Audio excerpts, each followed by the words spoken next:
کہ بھائی تم کس کھیت کی مولی ہو قریش کے لوگوں، عرب کے کافروں مشرکوں، ما بلغوا معشار ما آتیناہم، آشوریوں، کلدانیوں، فرعونیوں، مصریوں اور قوم عاد اور قوم سمود کو جو ہم نے دنیا کے اعتبار سے دولت دی تھی، طاقت دی تھی، حکومت دی تھی، اسباب دیے تھے، اس کا 10واں حصہ بھی تمہیں نہیں ملا ہے۔ کانوا اشد منہم قوہ، تم سے بڑھ کر وہ طاقت میں تھے، ہر اعتبار سے تھے، لیکن جب اللہ کی پکڑ آئی، اور اللہ کی پکڑ ایسی ہی نہیں آ جاتی ہے، اللہ کے پیغام حق کو انکار کرنے والے جب آخری حد تک پہنچ جاتے ہیں تو پھر اللہ کی پکڑ آتی ہے، اور جب پکڑ آ جاتی ہے ما کان اللہ لیعجزہ من شیء فی السماوات والارض ولا فی الارض، زمین اور آسمان میں کوئی طاقت نہیں ہے جو اللہ کی پکڑ سے بچا سکے، محفوظ کر سکے۔ دنیا میں تو یہ ہوتا ہے کہ مجرموں کو بچا لیا جاتا ہے سفارش کی وجہ سے، مجرم کا سپورٹر کوئی پاورفل انسان ہو جاتا ہے وہ بچا لیتا ہے، یا پھر سفارش دے کر اس کی جو سزا ہے اس میں تخفیف، ہلکا پن، سزائے موت ہے تو پیسے پھینکے ججوں کو خرید لیا، سزائے موت سے بچا لیا، کوئی ہلکی پھلکی سزا دلوا دی۔ دنیا میں تو یہ ہوتا ہے، سفارش سے بچ جاتا ہے یا رشوت سے بچ جاتا ہے، لیکن اللہ کہ ہاں نہ سفارش چلتی ہے، نہ رشوت چلتی ہے، اور نہ اس کو کوئی عاجز والارض انہ علیم بذات الصدور۔ آج کے درس کا آغاز ہم اللہ کے فضل و کرم سے سورہ فاطر کی آیت نمبر 38 سے کر رہے ہیں۔ پچھلے درس میں جو آخری آیت گزری تھی اس میں یہ بات آئی تھی کہ جہنمی جب جہنم میں ڈال دیے جائیں گے اور وہاں کی سزائیں پائیں گے، پھر وہ تمنا کریں گے کہ کاش ہمیں جہنم سے باہر نکال دیا جائے اور دنیا میں ایک مرتبہ دوبارہ جانے کا موقع اور چانس دیا جائے تو ہم سدھر کے آئیں گے، نعمل صالحا غیر الذی کننا نعمل۔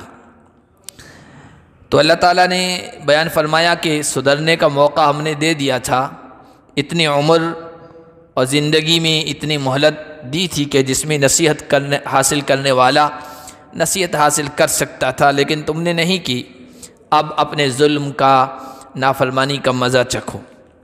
کسی کے ذہن میں یہ بات آ سکتی ہے کہ اللہ تعالیٰ ایک موقع اور دے دے، کیا ہوگا؟ اللہ کا نقصان تھوڑی ہوگا، یہ سزا سے بچ جائیں گے۔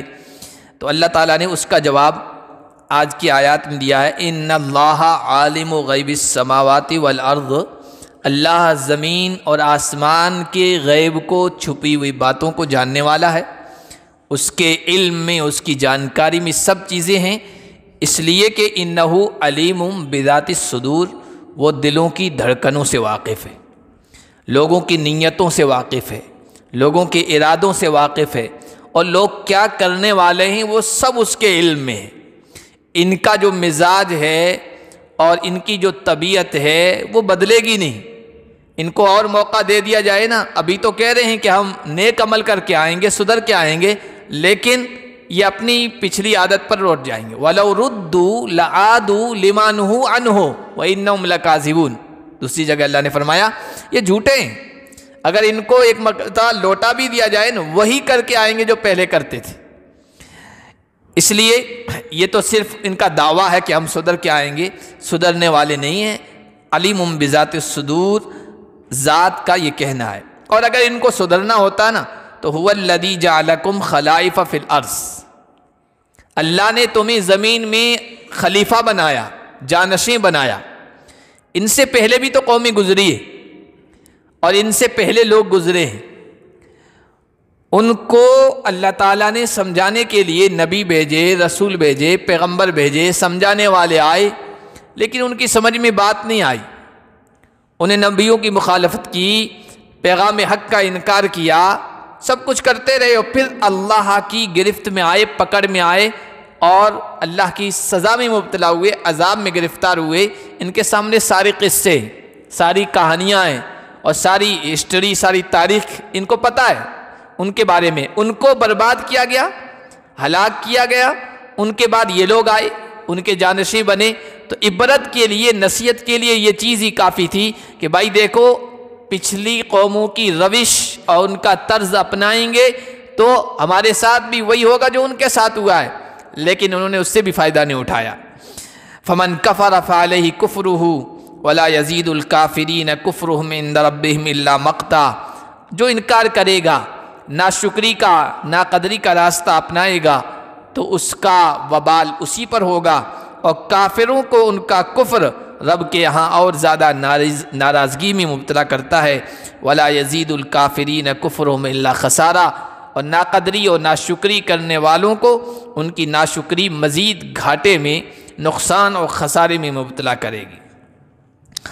قل ارأیتم شرکاءکم الذین تدعون من دون اللہ. اللہ تعالیٰ نے توحید کو ثابت کرنے کے لیے اور شرک کو باطل کرنے کے لیے، غلط سمجھانے کے لیے کہ وہ غلط ہے، ایک سوال کیا ہے کہ اے نبی آپ ان سے پوچھئے، سوال کیجئے وہ شرکاء جن کو تم اللہ کے علاوہ پکارتے ہو، جن کی عبادت کرتے ہو، جن کو حاجت روا سمجھتے ہو، یعنی ہماری حاجتیں، ضرورتیں پوری کرنے والے ہیں، اور جن کے نام پر اپنا مال خرچ کرتے ہو، نظر و نیاز کرتے ہو، مشکلات میں جن کو تم پکارتے ہو، اور جن کے بارے میں تمہارا یہ دعویٰ ہے کہ اللہ کی الوہیت اور خدائی ان پر ڈال دی گئی ہے، یہ خدا کے اوتار ہیں اور اللہ نے ان کو کچھ کرنے کا اختیار دیا ہے، چاہے وہ کوئی بھی ہو. تو مجھے بتاؤ ارونی ماذا خلقوا من الارض، انہوں نے کیا پیدا کیا ہے؟ درخت کی پوجا کر رہے ہیں، پتھر کی پوجا کر رہے ہیں، پانی کی پوجا کر رہے ہیں، سورج کی پوجا کر رہے ہیں، چاند کی پوجا کر رہے ہیں، ستاروں کی پرستش کر رہے ہیں، نہ جانے کس کس چیز کی عبادت کر رہے ہیں. اور پھر انسانوں میں آئیے تو انسانوں کو معبود بنائے ہوئے ہیں، جو اس دنیا سے چلے گئے قبروں میں پڑے ہوئے ہیں، ان کو مشکل کشا سمجھ رہے ہیں، فرشتوں کو سمجھ رہے ہیں، فرشتوں کو دیوی دیوتا مانے ہوئے ہیں، اور ان کے ہاتھ میں کچھ سمجھتے ہیں کہ یہ کچھ کرتے ہیں. اللہ فرما رہے ہیں ام خلقوا ماذا خلقوا من الارض، یہ سب جن کو تم سمجھ رہے ہو نا، اللہ نے ان کو کچھ دیا ہے، کرتے ہیں کچھ یا نقصان کو ٹالتے ہیں. انہوں نے کیا پیدا کیا؟ زمین میں سے ریت کا ایک ذرہ پیدا کیا ہے. زمین میں اگنے والی چیزیں، پھل پھول، اناج، غلہ، سبزہ، گھاس اور اس طرح کی معدنیات، یہ کیا انہوں نے کچھ اس میں، ان کے شرک کا مطلب ہوتا ہے پارٹنرشپ، ان کی پارٹنرشپ ہے اس میں. فی السماوات، یا آسمان کی جو دنیا ہے، اوپر کی جو دنیا ہے، سورج اور چاند یہ اور سارے کرے اور سیارے، کیا ان میں سے کسی کو انہوں نے پیدا کیا ہے؟ ظاہر سی بات ہے کہ پیدا کرنے میں اللہ کا کوئی شریک نہیں ہے. تو جو پیدا کرنے والی یہ خالق ذات ہے وہی معبود بن سکتی ہے، اور جو کوئی چیز پیدا نہیں کر سکتی وہ معبود نہیں بن سکتی، اور اس کے ہاتھ میں کچھ بھی نہیں ہے. ایسا نہیں ہے کہ اللہ نے کچھ اختیارات ان کو دے دیے اور یہ کسی کو اولاد دے رہے ہیں، کسی کو مال دے رہے ہیں، کسی پر آنے والی مصیبت کو ٹال رہے ہیں، اور بھنور میں پھنسی ہوئی کشتی کو پار لگا رہے ہیں، اور کسی کا نفع ان کے ہاتھ میں ہے اور کسی سے نقصان کا ٹالنا ان کے ہاتھ میں نہیں، کچھ بھی نہیں ہے. یدبر الامر من السماء الى الارض، زمین سے لے کر آسمان تک، اور سمندروں کی گہرائیوں میں اور آسمان کی فضاؤں میں جہاں جو کچھ ہو رہا ہے خود اللہ تبارک و تعالی اس کو انجام دے رہا ہے. تدبیر، سارا نظام اللہ کے ہاتھ میں ہے، کسی اور کے ہاتھ میں نہیں ہے.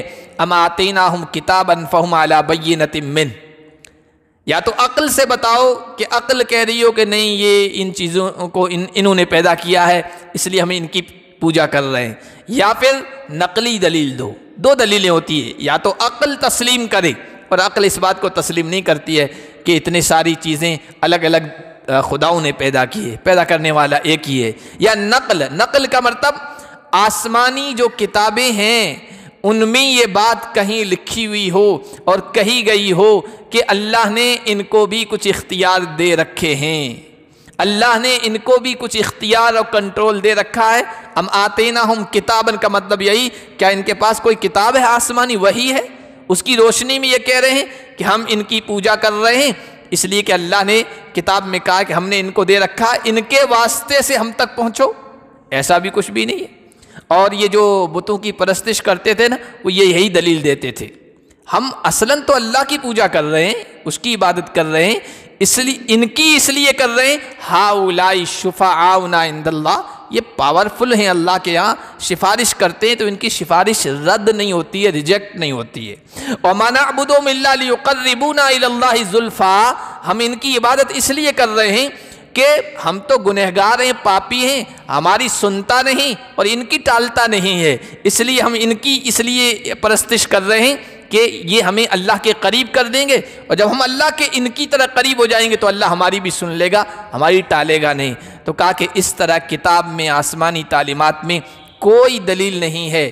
بل ان یعد الظالمون بعضهم بعضا الا غرورا، حق بات یہ ہے کہ یہ ظالم لوگ یہ ایک دوسرے سے دھوکے کا وعدہ کر رہے ہیں.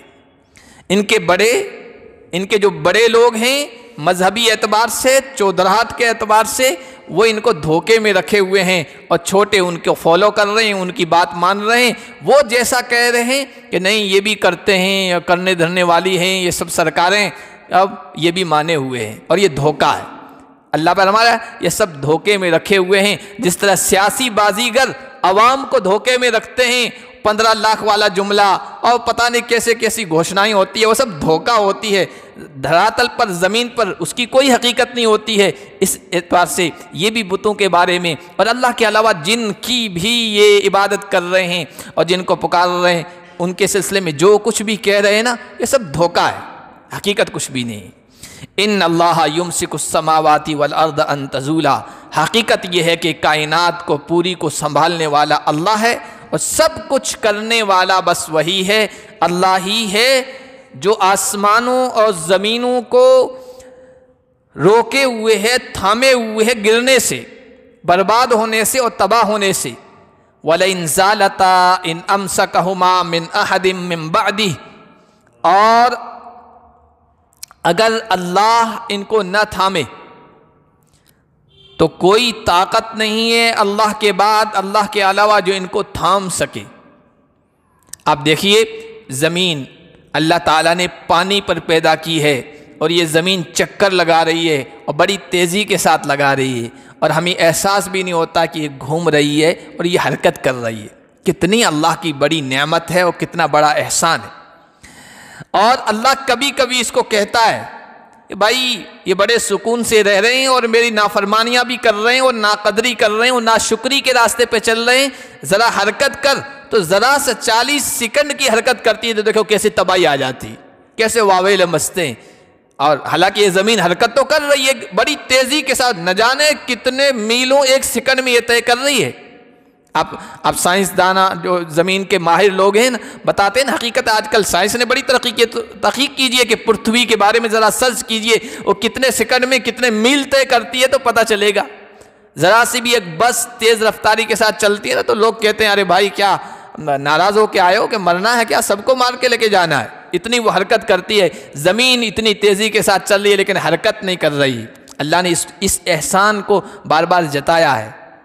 آمنتم من فی السماء وفی الارض ان یخسف بکم الارض فاذا ہی تمور، کیا تم اس بات سے مطمئن ہو گئے ہو اس ذات سے جو آسمانوں میں یا جو زمین میں ہے، تم اطمینان سے زمین پر چل رہے ہو. اللہ ذرا اس کو کہہ دے ہچکولے کھا، کون بچا سکتا ہے تمہیں؟ ساری ترقی دھری کی دھری رہ جاتی ہے، کوئی نہیں بچا سکتا ہے اللہ کے علاوہ. تو اللہ ان چیزوں کو تھامے ہوئے. یہی آسمان کا مسئلہ ہے. اور آسمان میں دیکھیے، یہ بلندی کو آسمان کہتے ہیں، ہمیں جو دکھتا ہے نا یہ اصل آسمان نہیں ہے. اس آسمان تک آج تک برقی لہریں اور کوئی دوربین کی نگاہ نہیں پہنچی ہے جو اصل آسمان ہے. یہ تو آسمان کہتے ہیں کل ما سما، ہر وہ چیز جو بلندی پہ نظر آ رہی ہے اس کو آسمان کہہ رہے ہیں. اور اس بلندی میں دیکھیے کتنے بڑے بڑے کرے، کتنے بڑے بڑے سیارے، کتنی بڑی بڑی گلیکسیاں وہ چکر لگا رہی ہیں. اور سورج کو لے لیجئے، سورج اس کے علاوہ دوسرے قرے، سورج ہے، مریخ ہے، شعرا ہے، پتہ نہیں کیا کیا ہیں آج کل اس کو سمجھنا اور اس کے بارے میں معلومات حاصل کرنا کچھ مشکل نہیں رہا ہے۔ قرہ کہتے ہیں گول، جیسے زمین ہے، زمین کو بھی قرہ ہی کہتے ہیں۔ تو یہ سارے قرے سیارے گھوم رہے ہیں، کوئی 24 گھنٹے میں اپنا پورا چکر لگا رہا ہے، کوئی 20 سال میں لگا رہا ہے، کوئی ہزاروں سال سے گھوم رہا ہے، لیکن وہ اپنا پورا دائرہ اپنے مدار کے ارد گرد چکر نہیں لگا سکا۔ سورج کو ہی لے لیجئے، سورج زمین کی نسبت 13 لاکھ گنا بڑا ہے۔ زمین بھی اسی طرح کا ایک سیارہ ہے جس طرح سورج ہے، زمین سے 13 لاکھ گنا بڑا ہے، اور دوری دیکھیے 9 کروڑ تقریباً 30 لاکھ میل کی مسافت پر ہے۔ 9 کروڑ تقریباً 30 لاکھ کی مسافت پر ہے۔ زمین سے جو نزدیک سیارہ ہے وہ ہے چاند، جو تقریباً 2.5 لاکھ میل کے فاصلے پر ہے۔ اس کے علاوہ بڑے بڑے ستارے ہیں، شعرا ستارہ قرآن میں آیا، وَأَنَّهُ هُوَ رَبُّ الشِّعْرَا، وہ شعرا کا رب ہے۔ شعرا ایک ستارہ ہے، اس کے بارے میں آیا کہ یہ سورج سے بھی 20 گنا بڑا ہے۔ کتنے بڑے بڑے سیارے ہیں، چکر لگا رہے ہیں، اور اپنے اپنے محور پر، یعنی جس دائرے میں اللہ تعالیٰ نے ان کا نظام بنایا ہے، چاہے وہ کشش کا نظام ہو، گریویٹی کا، ایک دوسرے سے جیسے میگنیٹک کوئی نظام ہوتا ہے نا، اس طرح کا نظام اللہ کے حکم سے چل رہے ہیں، اور ذرا سا بھی اپنے نظام سے آگے پیچھے ہو جائے نا تو سب دنیا تباہ و برباد ہو جائے۔ اللہ اپنے فضل و کرم سے ان سارے نظاموں کو اپنی قدرت سے اور طاقت سے سنبھالے ہوئے ہے۔ انہو کان حلیما غفورا، اللہ بردبار ہے، برداشت کرنے والا ہے۔ اگر بندوں کی طرف دیکھے نا ان کی نافرمانیوں اور سرکشیوں کو، تو اس پورے نظام سے کہہ دے گڑبڑ ہو جاؤ ذرا، جیسے زمین کو حرکت کرنے کو کہتا ہے نا، پورے نظام کو حرکت کرنے کے پوری تباہی آ جائے، قیامت آ جائے، لیکن وہ برداشت کرنے والا، برداشت کر رہا ہے، غفورا، بخشنے والا ہے، کوتاہیوں کو معاف کرتا رہتا ہے، مہلت دیتے رہتا ہے۔ وَأَقْسَمُوا بِاللَّهِ جَهْدَ أَيْمَانِهِمْ، آگے اللہ نے قریش کے بارے میں، مکہ کے لوگوں کے بارے میں کہا کہ یہ لوگ اللہ کی بڑی قسمیں کھاتے ہیں زور دے کر، بڑی تاکید کے ساتھ، لَإِن جَاءَهُمْ نَذِيرٌ لَيَكُونُنَّ أَهْدَىٰ مِنْ إِحْدَى الْأُمَمِ، کہ اگر ان کے پاس کوئی نذیر آئے، کوئی ڈرانے والا، کوئی چوکنا کرنے والا، کوئی اللہ کے بارے میں بتلانے والا آئے، تو دوسری قوموں سے زیادہ ہدایت یافتہ ہوں، اس نبی کی، اس رسول کی، اس پیغمبر کی، ہم دوسری قوموں سے بھی آگے بڑھ کر ہم اس کی بات مانیں گے، اس کی اطاعت کریں گے۔ یہ اصلاً جب سنتے تھے نا کہ یہودیوں میں اتنے پیغمبر آئے، حضرت عیسائیوں میں آئے، اور اس سے پہلے بھی پیغمبر آتے رہے، لیکن انہوں نے اپنے پیغمبروں کی بات نہیں مانی، تکذیب کی، جھٹلایا، انکار کیا، نبیوں کو ستایا، اللہ کے پیغام کو ناکام کرنے کی کوشش کی، یہ سب سنتے تھے تو وہ کہتے تھے کہ اگر ہمارے پاس نبی آ جائے، کیونکہ حضرت اسماعیل کے بعد سے لے کر آج تک تقریباً 6500 کا یہ مرحلہ ہے، اتنے زمانہ ہے کہ جس میں 6500 تو پیغمبر آئے ہیں حضرت اسماعیل کے بعد بنی اسرائیل میں، لیکن یہ ایک کافی لمبا مرحلہ ہے جس میں کوئی رسول نہیں آیا دوسرا حضرت اسماعیل کے بعد۔ ان میں قریش میں یا مکہ کے لوگوں میں، عرب کے لوگوں میں، ادھر قوم عاد و سمود یہ آئے ہیں، لیکن مکہ اور اس کے اطراف میں کوئی نبی نہیں آیا۔ تو وہ کہتے تھے ہمارے پاس نبی پیغمبر آ جائیں تو ہم بڑھ چڑھ کر اطاعت کریں گے، فرما بردار، یہودیوں کی طرح نہیں بنیں گے جنہوں نے نبیوں کو ستایا، قتل کیا اور اللہ کے نظام کو فیل کرنا چاہا، ہم ان کی طرح نہیں بنیں گے۔ 8ویں پارے میں اللہ تبارک و تعالیٰ نے اس کو بیان فرمایا ہے۔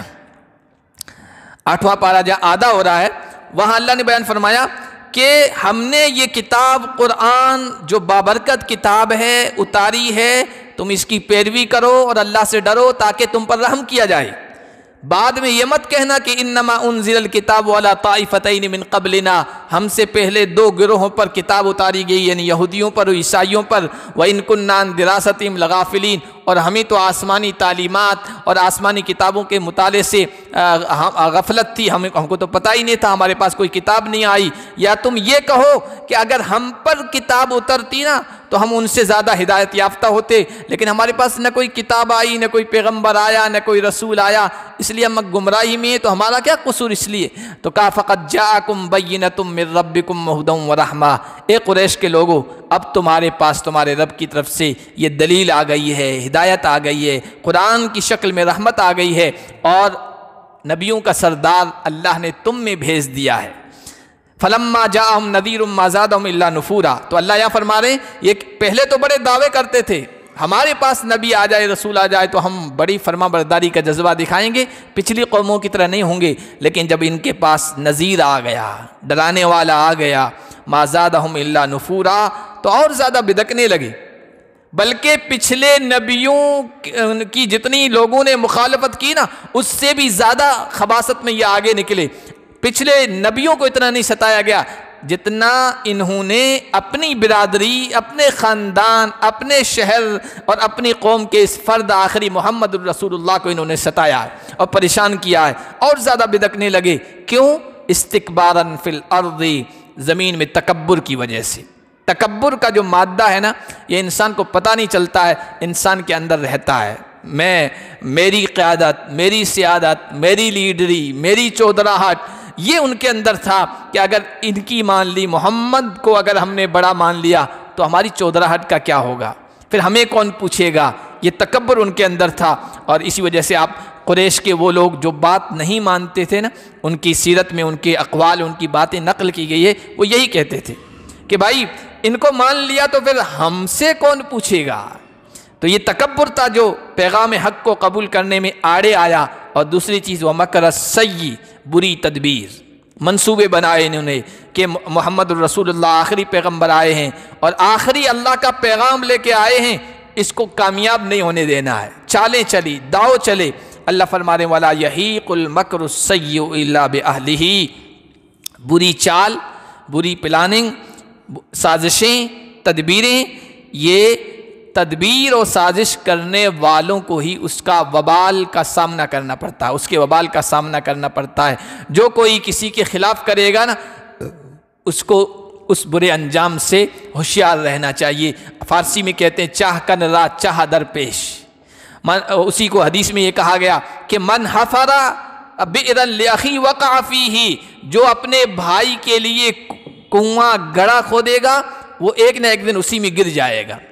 بری سازشیں کرنے والے، پلانے کرنے والوں کو اسی برے انجام کا سامنا کرنا پڑے گا، اسی میں وہ پھنس جائیں گے جو بری سازشیں کر رہے ہیں. فَهَلْ يَنظُرُونَ إِلَّا سُنَّةَ الْأَوَّلِينَ. تو اب یہ قریش کے لوگ کیا پچھلے لوگوں کے طریقے کا انتظار کر رہے ہیں؟ پچھلے لوگوں میں اللہ کی جو سنت تھی، لَن تَجِدَ لِسُنَّةِ اللَّهِ تَبْدِيلًا، اللہ کی سنت، اللہ کے طریقے، اللہ کے قانون میں کوئی تبدیلی نہیں ہے. پچھلی قومیں اگر نافرمانی کی وجہ سے اور رسولوں کو ستانے اور رسولوں کی مخالفت کرنے کی وجہ سے عذاب الہی کا شکار ہوئی ہے اور ان کو اس کی پاداش میں حرف غلط کی طرح صفحہ ہستی سے روئے زمین سے مٹا دیا گیا. یہ کیوں؟ اس لیے کہ انہوں نے نبیوں کی مخالفت کی اور اللہ کا جو پیغام آیا تھا اس کو ناکام کرنے کی کوشش کی.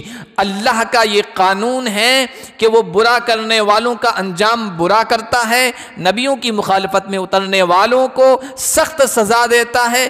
یہ اللہ کا قانون سب کے لیے ہے، ایسا نہیں پچھلی قوموں کے لیے تھا اور ان کے لیے نہیں ہے. اور اللہ کا یہ قانون ہے کہ وہ مجرموں کو پکڑتا ہے، وہ جو نافرمانی کرنے والے ان کو پکڑتا ہے، نیکوں کو کامیاب کرتا ہے، سازشیں کرنے والوں کو انہی سازشوں کے جال میں ڈال دیتا ہے، پھنسا دیتا ہے. یہ اللہ کا قانون ہے.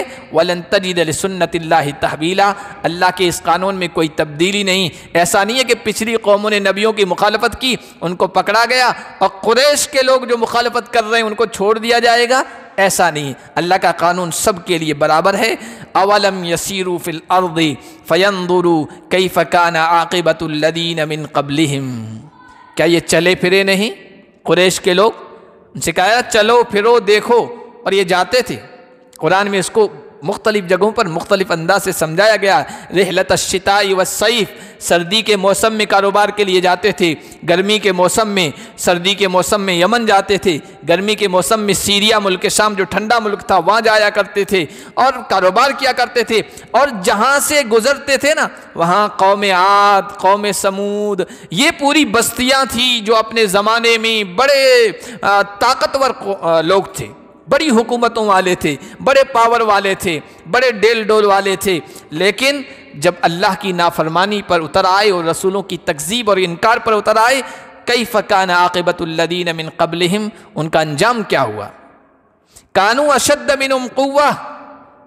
ابھی پچھلی جو سورت پڑھی تھی سورہ فاطر، اس سے پہلے اس کا آخری رکوع تھا، اس سے پہلے والی آیت میں اللہ نے یہی کہا تھا کہ بھائی تم کس کھیت کی مولی ہو قریش کے لوگوں، عرب کے کافروں مشرکوں، ما بلغوا معشار ما آتیناہم، آشوریوں، کلدانیوں، فرعونیوں، مصریوں اور قوم عاد اور قوم سمود کو جو ہم نے دنیا کے اعتبار سے دولت دی تھی، طاقت دی تھی، حکومت دی تھی، اسباب دیے تھے، اس کا 10واں حصہ بھی تمہیں نہیں ملا ہے۔ کانوا اشد منہم قوہ، تم سے بڑھ کر وہ طاقت میں تھے، ہر اعتبار سے تھے، لیکن جب اللہ کی پکڑ آئی، اور اللہ کی پکڑ ایسی نہیں آ جاتی ہے، اللہ کے پیغام حق کو انکار کرنے والے جب آخری حد تک پہنچ جاتے ہیں تو پھر اللہ کی پکڑ آتی ہے، اور جب پکڑ آ جاتی ہے ما کان اللہ لیعجزہ من شیء فی السماوات والارض ولا فی الارض، زمین اور آسمان میں کوئی طاقت نہیں ہے جو اللہ کی پکڑ سے بچا سکے، محفوظ کر سکے۔ دنیا میں تو یہ ہوتا ہے کہ مجرموں کو بچا لیا جاتا ہے سفارش کی وجہ سے، مجرم کا سپورٹر کوئی پاورفل انسان ہو جاتا ہے وہ بچا لیتا ہے، یا پھر سفارش دے کر اس کی جو سزا ہے اس میں تخفیف، ہلکا پن، سزائے موت ہے تو پیسے پھینکے ججوں کو خرید لیا، سزائے موت سے بچا لیا، کوئی ہلکی پھلکی سزا دلوا دی۔ دنیا میں تو یہ ہوتا ہے، سفارش سے بچ جاتا ہے یا رشوت سے بچ جاتا ہے، لیکن اللہ کہ ہاں نہ سفارش چلتی ہے، نہ رشوت چلتی ہے، اور نہ اس کو کوئی عاجز کر سکتا ہے۔ دنیا میں تو کسی ایک نے کوئی قانون لے آیا، اپوزیشن اگر بہت دمدار اپنا پردرشن کرے تو وہ قانون کو فیل کر سکتی ہے، کمزور کر سکتی ہے، اس کو پیچھے ہٹنے پر مجبور کرتی ہے۔ اللہ کے سامنے کوئی اپوزیشن نہیں ہے، اس کو کوئی عاجز نہیں کر سکتا۔ انہ کان علیما قدیرا، اللہ علم والا بھی ہے اور قدرت والا بھی، اس کو سب پتہ ہے کون مجرم ہے، کون معصوم ہے، کون نافرمانی کرنے والا ہے، کون سرکشی پہ اترنے والا اور آخری حد کو چھونے والا ہے، اور قدرت بھی رکھنے والا ہے۔ علم ہے، جانکاری ہے کہ یہ مجرم ہے، لیکن آپ کے پاس پاور ہی نہیں ہے اس کو سزا دینے کی، لیکن اللہ کے پاس علم اور جانکاری بھی ہے، سب کے بارے میں پتہ ہے اور قدرت بھی رکھتا ہے۔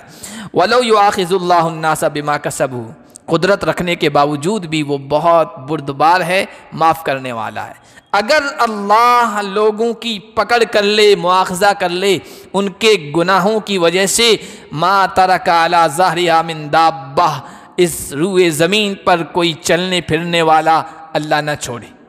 اس لیے کہ انسانوں سے تو غلطیاں ہوتی رہتی ہے، غلطیاں ہوتی ہے، جرم ہوتے ہیں، نافرمانیاں ہوتی ہے، اللہ کے احکام کی خلاف ورزی ہوتی ہے، ادھر خلاف ورزی کی، ادھر نافرمانی کی، اور ادھر سے فوراً اللہ تعالیٰ پکڑ کر لے، عذاب میں گرفتار کر لے، تو پھر کوئی اس روئے زمین پر پنپ نہیں سکتا ہے۔ وَلَٰكِن يُؤَخِّرُهُمْ إِلَىٰ أَجَلٍ مُّسَمًّى، لیکن اللہ مہلت دیتا ہے، تاخیر کرتا ہے ایک متعینہ مدت کے لیے، مہلت دیتا رہتا ہے، اور یہ مہلت یہی امتحان ہے، یہی آزمائش۔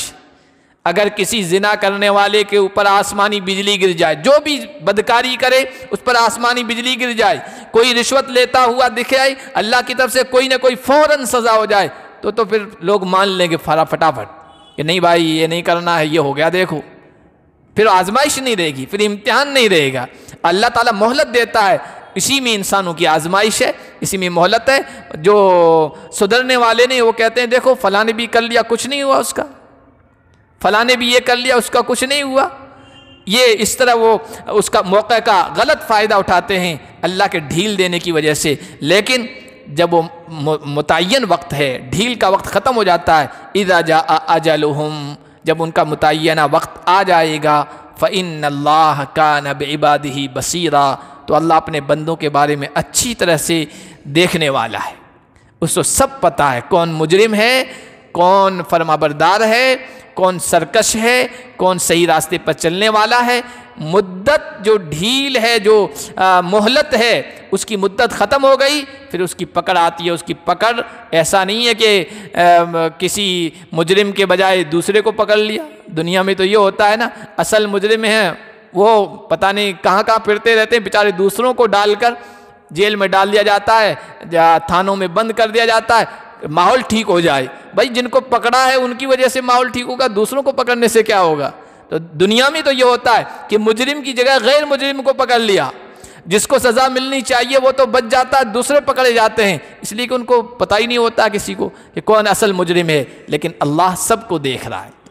اس دنیا میں جب مہلت ختم ہو جائے گی تو ان کو پکڑے گا، اور اس دنیا کے بعد جب اللہ کے دربار میں سب حاضر ہوں گے تو سب کے بارے میں پتہ ہے، سب کا لیکھا جوکھا اللہ کے پاس ہے، سب کچھ لکھا ہوا ہے، اسی حساب سے ان کے ساتھ معاملہ ہوگا۔ اللہ پاک ہم سب کو قرآن کی ہدایات پر عمل کرنے کی توفیق عطا فرمائے اور عبرت حاصل کرنے کی توفیق عطا فرمائے۔